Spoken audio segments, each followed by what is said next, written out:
playhouse for our story time today. You are just in time. I'm so glad you're here. Today's story is called Corduroy. It is about a little bear, and it was written by Freeman. Corduroy is one of my favorite books, and I am so excited to read it to you today. There he is.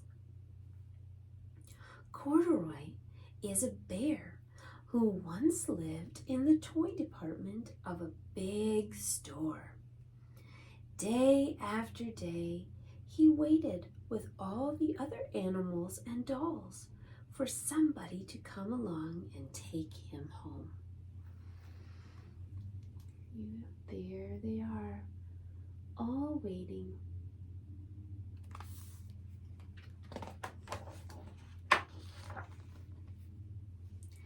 The store was always filled with shoppers buying all sorts of things, but no one had ever seemed to want a small bear in green overalls.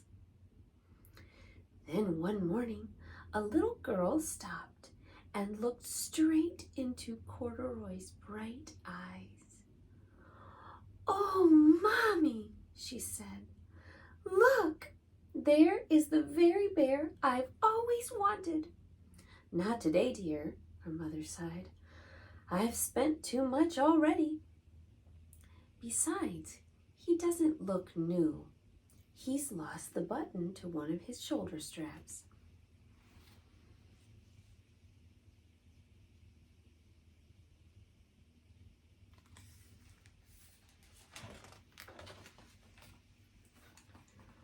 Corduroy watched them sadly as they walked away. "I didn't know I'd lost a button," he said to himself. "Tonight I'll go and see if I can find it."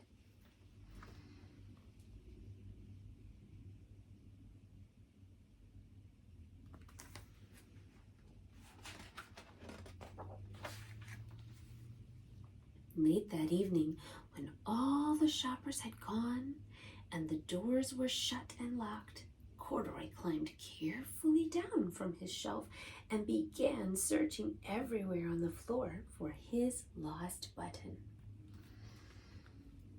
There he goes.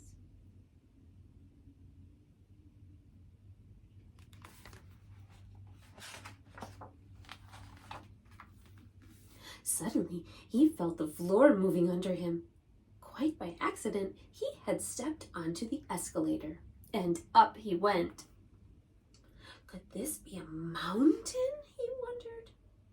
I think I've always wanted to climb a mountain. There he goes, up, up, up.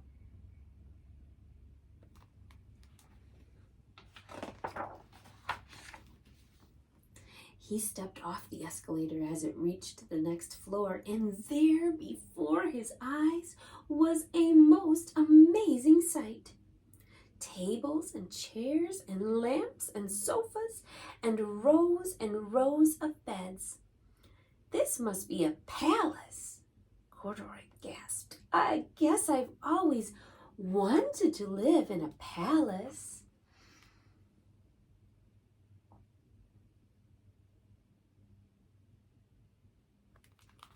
Do you think he's really in a palace?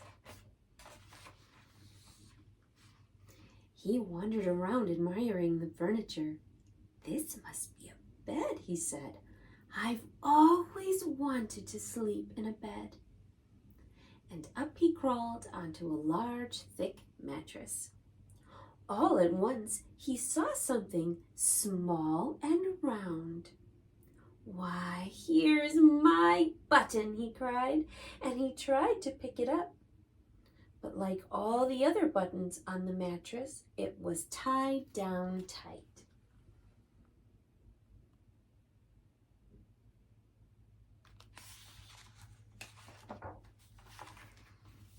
He yanked and pulled with both paws until, pop, off came the button, and off the mattress Corduroy toppled.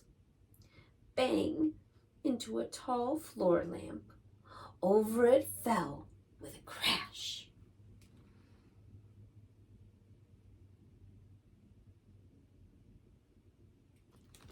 Oh no. Corduroy didn't know it, but there was someone else awake in the store. The night watchman was going his rounds on the floor above. When he heard the crash, he came dashing down the escalator. "Now who in the world did that?" he exclaimed. "Somebody must be hiding around here."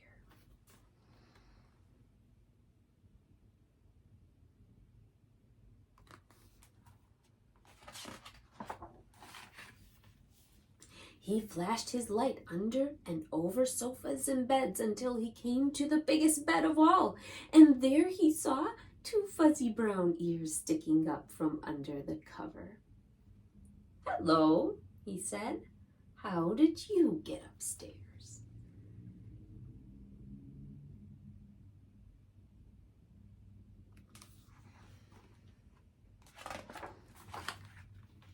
The watchman tucked Corduroy under his arm and carried him down the escalator and set him on the shelf in the toy department with the other animals and dolls.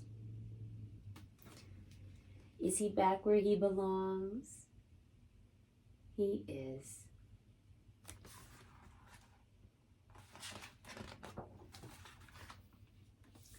Corduroy was just waking up when the first customers came into the store in the morning.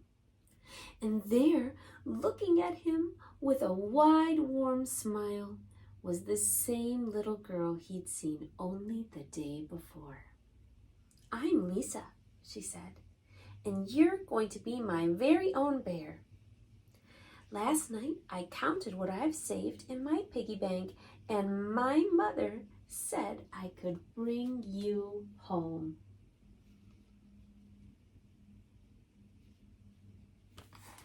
I think that made Corduroy pretty happy, don't you? "Shall I put him in a box for you?" the saleslady asked.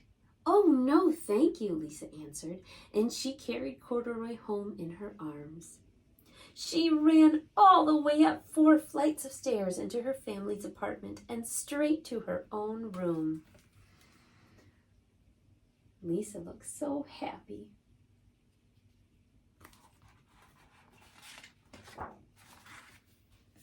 Corduroy blinked. There was a chair and a chest of drawers, and alongside a girl-sized bed stood a little bed just the right size for him. The room was small, nothing like that enormous palace in the department store. "This must be home," he said. "I know I've always wanted a home." Lisa sat down with Corduroy on her lap and began to sew a button on his overalls. "I like you the way you are," she said, "but you'll be more comfortable with your shoulder strap fastened."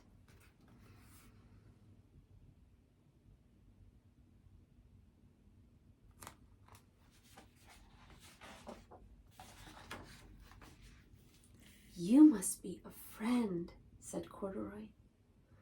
"I've always wanted a friend." "Me too," said Lisa, and gave him a big hug. There they are.